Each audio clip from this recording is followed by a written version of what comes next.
दिल्ली द्वारका में अखिल भारतीय क्षत्रिय राजपूत महासंघ द्वारा 8वें दशहरा महोत्सव एवं शास्त्र पूजन समारोह का आयोजन किया गया, जिसमें सभी क्षत्रिय समाज के वरिष्ठ पदाधिकारियों ने मौजूद रहकर शास्त्र पूजन किया और सभी गौरवशाली उपलब्धियों के बारे में बताया।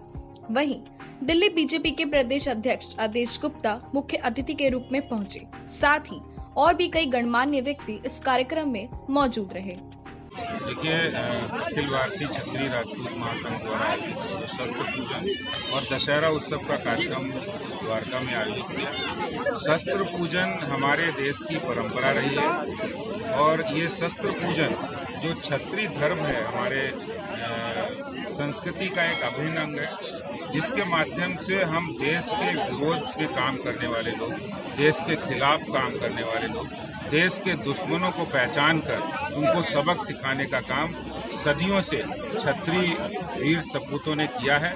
और आज भी जो शस्त्र पूजन का संकल्प है वो यही है कि आने वाले दिनों के अंदर हम देश और समाज को मजबूत बनाए, समाज विरोधी और देश विरोधी ताकतों से लड़ने का जज्बा और संकल्प है। आपने कहा 2022 के चुनाव में क्षत्रियों की महत्वपूर्ण भूमिका रहेगी, किस तरीके से रहेगी? देखिए, अब वो जमाना चला गया कि कोई एक समाज या एक वर्ग किसी पार्टी में हुआ करता था। भारतीय जनता पार्टी सब समाज को लेकर काम करती है और सबका उचित प्रतिनिधित्व। क्षत्रिय समाज देश और समाज के लिए काम करने में बहुत महत्वपूर्ण भूमिका अदा की है। भारतीय जनता पार्टी इसका सम्मान करती है और अपने संगठन हो या फिर आने वाले चुनाव हो, उनमें हम उचित भूमिका उनको जरूर दें। शास्त्र पूजन का जो आयोजन किया हुआ है, यह आयोजन पूरी दिल्ली के समस्त क्षत्रिय बंधुओं के माध्यम से किया गया है। आयोजन के माध्यम से मैं देश को ये आवाज़ देना चाहता हूँ, क्षत्रिय समाज राष्ट्र निर्माण में माँ भारती की रक्षा के लिए सदैव आगे रहा है और आगे रहेगा। राष्ट्र में जो विघटनकारी लोग आए उनके विरोध में क्षत्रिय समाज सदैव आगे रहा है। ये समाज देश निर्माण में, राष्ट्र निर्माण में आगे रहेगा। समाज के समस्त लोग एकत्रित होकर माँ भारती की रक्षा के लिए हमेशा आगे बढ़ते रहे और रहेंगे।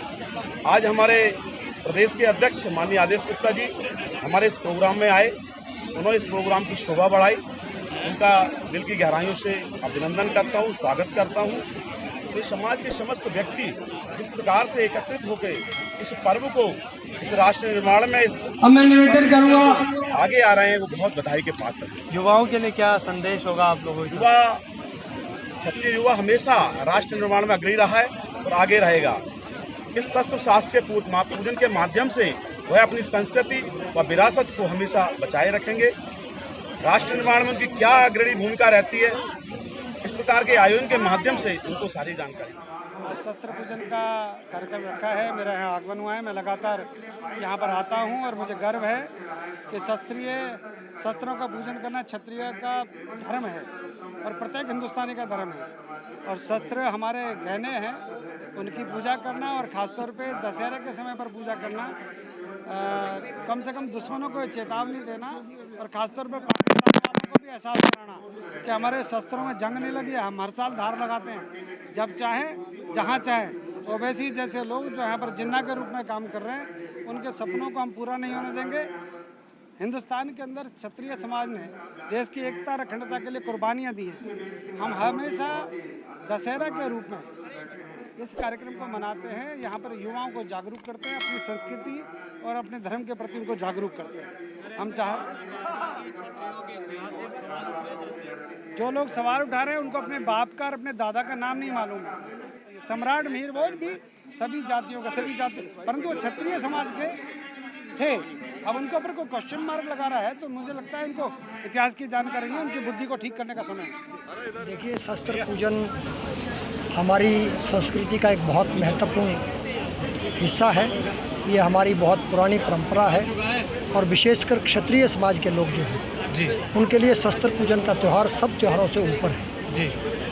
इसकी वजह यही है कि लगातार क्षत्रिय समाज पिछले आप 1-1.5 हज़ार साल का इतिहास उठाकर देखेंगे तो इस देश की रक्षा के लिए, इस देश की संस्कृति की रक्षा के लिए लगातार निरंतर संघर्ष करता रहा है। और ये तभी संभव हो पाया है जब उन्होंने शस्त्र की पूजन कराया और शस्त्र को साथ में रखा। तो आज यहाँ यही संदेश देने के लिए कि शस्त्र हो, शास्त्र हो, उसका पूजन करते हुए अब जो वर्तमान परिस्थितियां हैं उसमें किस प्रकार हमारे युवा जो है देश के अंदर योगदान दे सकते हैं। वो ना केवल शस्त्र के साथ साथ अब डेमोक्रेसी के अंदर जो है वो कलम भी अपने आप में एक बहुत बड़ी ताकत है, शास्त्र भी अपने आप में एक बहुत बड़ी ताकत है। तो आज हम सब ने यही आह्वान किया है अपने युवाओं का, क्षत्रिय समाज के।